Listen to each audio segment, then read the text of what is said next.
We come from the stars, and that's who we are. We are voices. There's nothing to fear. Explode in your rear. Feel our voices. Another day, another VOR, and stuff that meh. And the same outfits. I know. You Still are right, brother. I'm starting to get ripe here. They turned the steam heat on, so you know it's kind of sticky in this piece. Little sticky. Smells like hot man boy, dude. Hot man boy. I'm just trying to think of sexy man guy stuff. Man. Sexy man guy stink. stuff. I like boy stink. Musk. Whoa. Boy stink. Boy stink's good. What do you Boy think? Stink is my favorite boy band. Beast boy stink. Smells half beast, half boy. Beast boy stink. Actually, it can smell any kind of beast, because homie can change into any beast, so... Dude, check out his little feetsies. Oh, awesome. Paws on the shoes. He's got little Oh, that's X-Men Beast, right? That's, no. Beast No, Boy this is Teen Titans. All right. Right. He turns works into this with- guy. Yeah, he works with Tim Drake. Yeah. He turns into this. What? What's he like, Pikachu? No, he turns into, like, all sorts of different beasts. That's like a little pig cat thing. Yeah, it's a little pig. Go.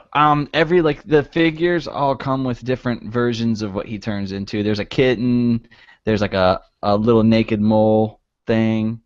There's a little beast pig. There's a cat.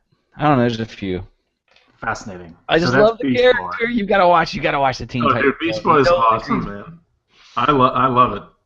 I love it. I love it too. We'll check it out. We'll check out Beast Boy. In the meantime, this is Beast Ed. Beast Joel. And Beast Mike. All right. Activate. Activate. Cool. Yeah, we're back. Stuff that doesn't really totally interest us much, but god damn, you guys eat that shit up. So, Yeah. Mike, why don't you pick it up? Picking it up. Well, let's see. Where did I drop it off last? Last time I was talking, I said something about like The Hobbit and shit. Oh. Feeling that. I definitely wasn't feeling none of that. Avengers and shit. And when I say the Avengers and shit, I mean almost every one of those movies. Like I saw the first time. Like all the Marvel movies. Kinda, yeah.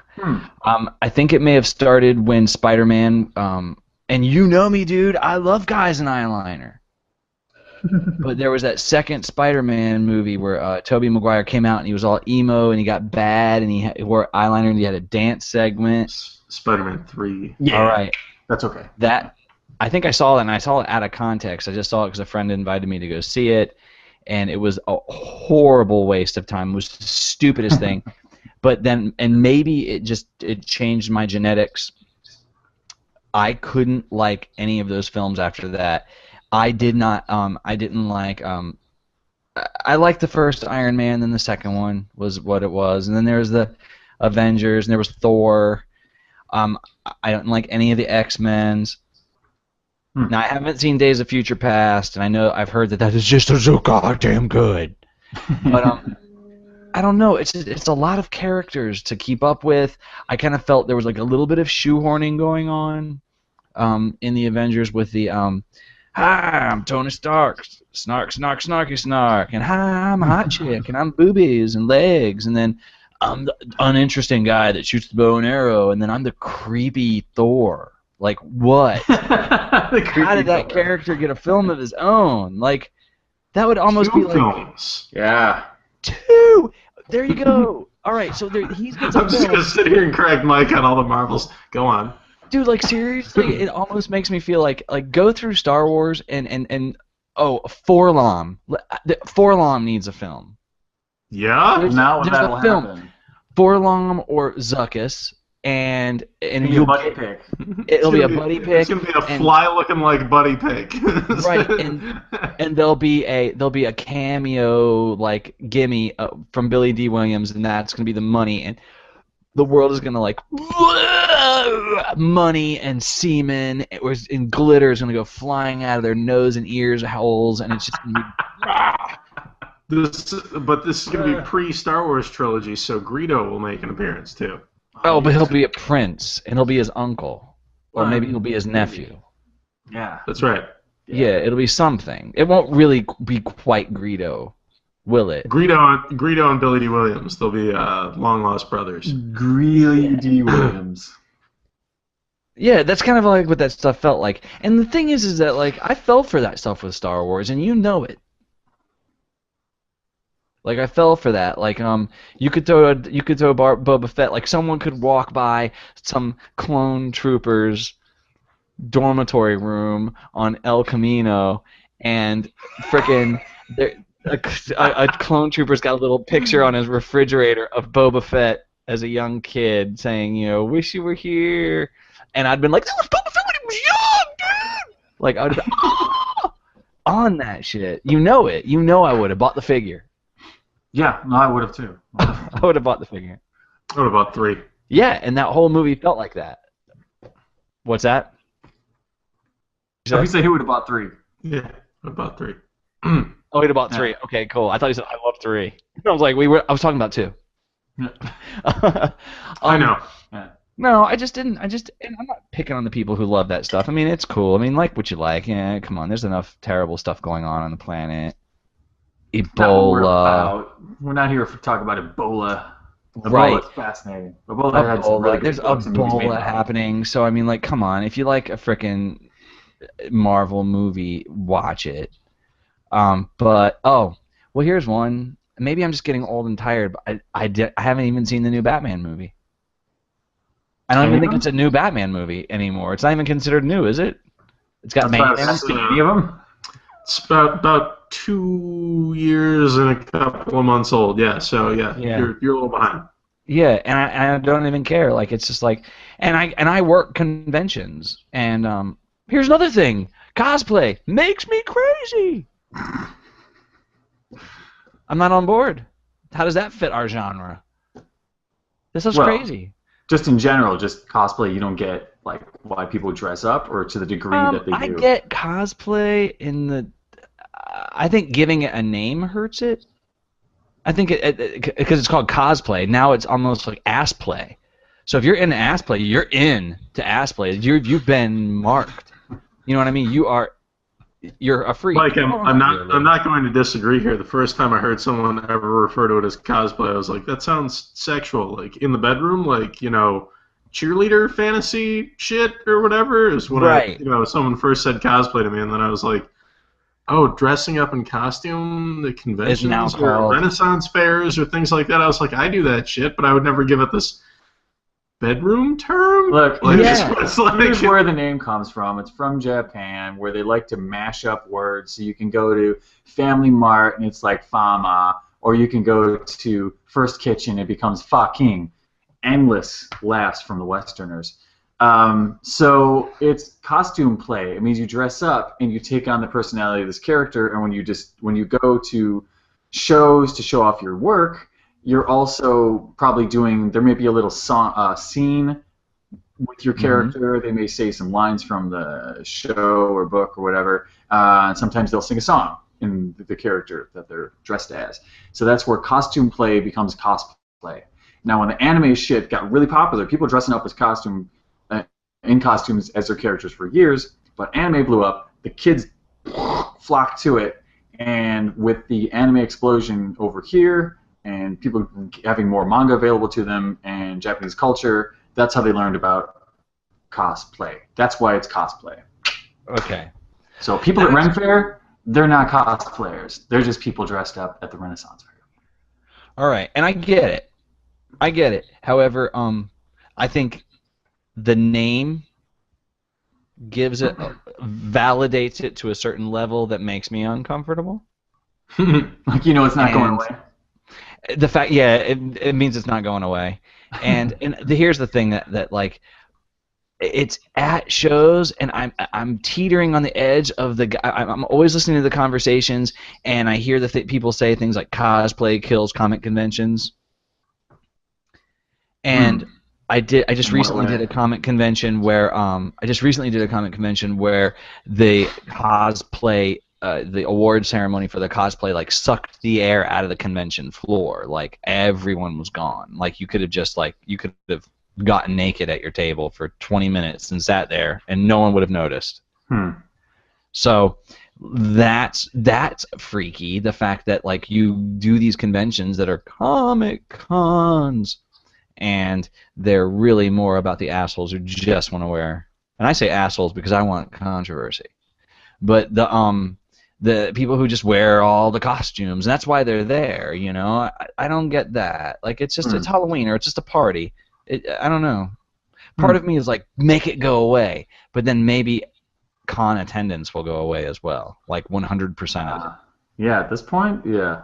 And what happens when they show up dressed as your characters, Mike? Stupid.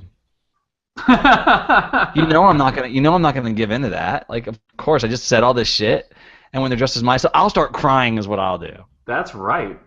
That's but gonna be my number one compliment when someone comes up and I'm like, "What the hell is this shambling wreck?" And I'm like, "Wait, that's my character." Yeah, I'm gonna lose it. That's gonna be the ultimate compliment. I'm gonna, if I'm ever to count with Mike dressing as one of his. Thank you. I'll do yours too. Tell him. Okay. Cool. So what? Give us your third pick. My third pick? Well, I'm not sure about this, but I do know the truth is out there. It's the X-Files, folks. I've never really gotten into the X-Files. I trust no episodes of it, and it was never my thing. I get the appeal. In the case of like hour-long sci-fi / supernatural mystery shows, give me Alfred Hitchcock, give me Twilight Zone, give me Night Gallery, give me any of those old ones. What about Supernatural? I've not done Supernatural yet either. I did older Outer Limits stuff, but just I don't know. X-Files just never really had it for me, where it was just this partner of paranormal crime fighters. I don't know. I never found Scully sexy, so that didn't appeal to me.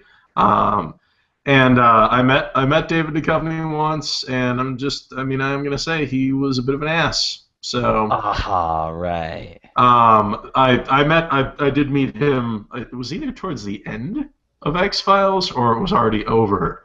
So the second movie Bond? No, that wouldn't do well for him. No, it was. I think it may have been between the series run and the first movie. I don't know. I don't know if I have my timing right, because as I said, I never watched it. I caught parts of various episodes, never really got into it. I know it's totally weird for me to say that, because I love stuff like the Alien quadrilogy. I love stuff like E.T., Star Wars, Close Encounters. I love all the old science fiction-y horror things. I love the original Invasion of the Body Snatchers, and that would totally be something that would be helmed as an episode of the X-Files. I just have never watched it. I've never really given it its chance. I've never really had time for it. Gotcha. So maybe eventually. I will never rule it out. It's a thing that I could watch down the road. But I'm going to sit there and I'm going to laugh my ass off at it and be like, that's so fucking 90s. There's a lot of 90s things. I am just going to laugh my ass off at it and just be like this, whoa, let me go get my Crystal Pepsi. And I was definitely. I'm gonna jam on my Pizza Hut to the edge pizza while I watch this. Let's so 90s it up here. It's so 90s. I was watching it today, as a matter of fact. So it's so funny that you brought up that you haven't watched it. Let's do pop-up X-Files. Duchovny actually he actually looks at Scully. He looks at Gillian Anderson. He's like, Scully, you need to call the medical examiner on your cell phone. I'm like, cell phone? Like she's going to be, my phone. Oh, my cell phone? I totally forgot that I had this technology in my pocket. Hold on. But cell phone was the line. Like, it's so weird. Oh, man. It's like, yo, give me your cell. Give me your phone. Give me your phone. Yeah, anyway. Do people call them cell phones anymore? I do. I was as soon as I said that, I was like, wait a minute, I think I do. I do when I address old people. Are they cell phones? Confused. Well, they're still single organisms, so single cell. That joke sucks, and we're moving on. The ball is dropped. Similar to that, all the elements of stuff that I love: giant monsters, big robots, explosions, and people hitting each other, mass destruction. Those are fun. But Pacific Rim is a movie that I could also not give two shits about, and a lot of people definitely took to it. They love the robots. There's a lot of high-end versions of the mech families from the different countries out there.